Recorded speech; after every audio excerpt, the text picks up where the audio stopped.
you were instructed to give him an electric shock, starting with 15 volts. And you increase the shock 1 step on each Between the years of 1939 to 1945, the start and end of World War had occurred, and soon after so did the Nuremberg trials of 1945.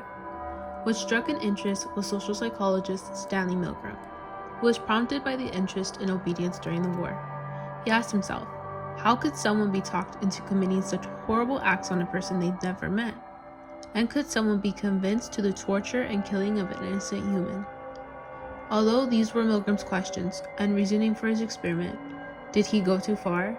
Or did he do just enough to answer a valuable question, creating a turning point in ethics and how social influence can affect obedience in psychology? All due to Milgram's actions.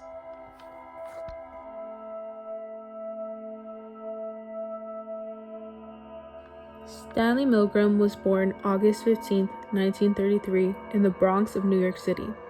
His parents were Jewish from Romania, where they ended up fleeing during the First World War, where in his later age, Milgram's family would have to endure the loss of other family members in the Second World War. At the young age of 12, Milgram had witnessed the post-war events, such as the Nuremberg trials, which were essentially a trial of 21 of the most important surviving leaders of the Nazi Germany party in the political, military, and economic spheres, as well as 6 German organizations who were tried for the crimes against peace, war, and humanity that occurred during the Holocaust, that took the lives of over 6 million Jews.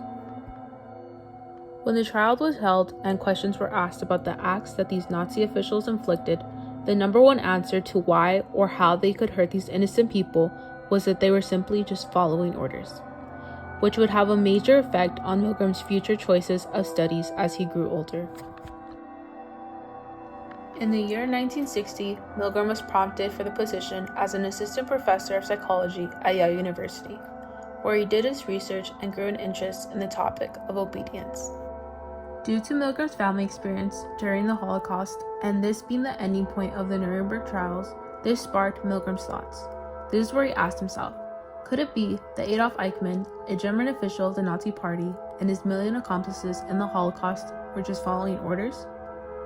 Looking back at the events of the war, he thought, how could someone that lived in a community with people they may have considered friends, neighbors they see every day, or strangers who they never got to know or talk to, have the capability to kill those same people based on a command being given?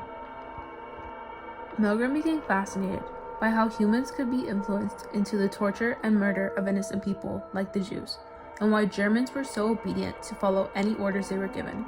So in the month of July 1961, in the basement of Lindsay Chittenden Hall at Yale University, 3 months after the end of the trial on the German official Adolf Eichmann, Milgram created his plans for his experiment. He would get several test subjects to be prompted questions. On the other end would be the other subject asking the questions. When the subject answering would get the question wrong, they would be sent a volt of shock, each time being worse than the other, displaying how far the subject asking the question would go to hurt the other.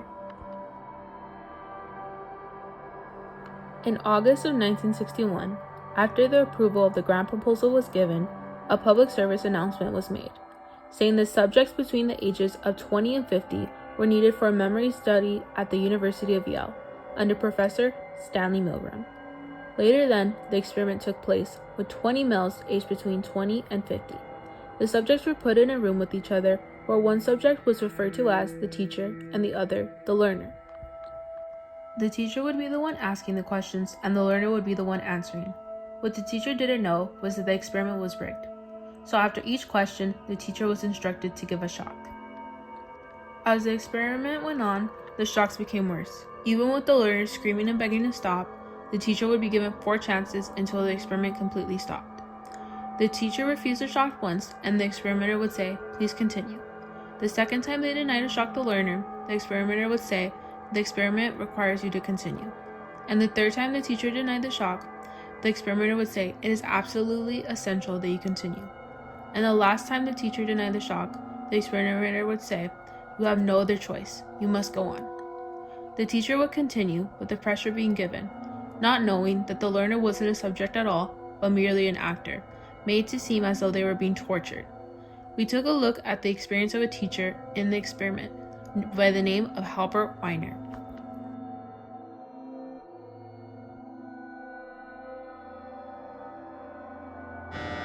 As his voice began to show increasing frustration, so did I. And I was really in a state of real conflict and agitation. One of Stanley Milgram's basic contributions was that you don't ask people what they would do. During the experiment, the subjects, or as referred to as the teachers, would experience signs of tension that included trembling, sweating, stuttering, laughing nervously, biting lips, and digging their fingernails through their palms.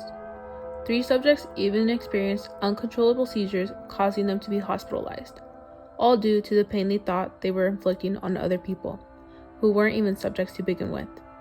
With that, it even showed that 79% of teachers kept going until the end of the experiment, where they reached the highest voltage of 450 volts placed on the learner. Although these events took place, Milgram argued that it was under the teacher's control and whether they followed authority or not. Along with that statement, the effects were only temporary. This was the case, even though some victims were shown to have long-term emotional distress, and some still feeling the shock placed on the actor due to the experience itself being mentally damaging. Due to the lack of debriefing that wasn't given to the teacher, subjects never knew from the beginning to end that they weren't actually hurting anyone, but rather seeing if they would. This experiment led to so many questions in terms of ethics for psychologists.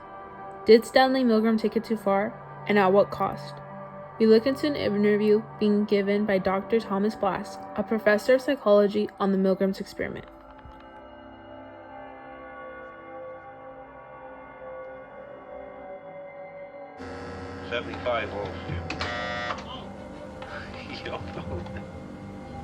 Please continue. Some psychologists were troubled by the ethics of it.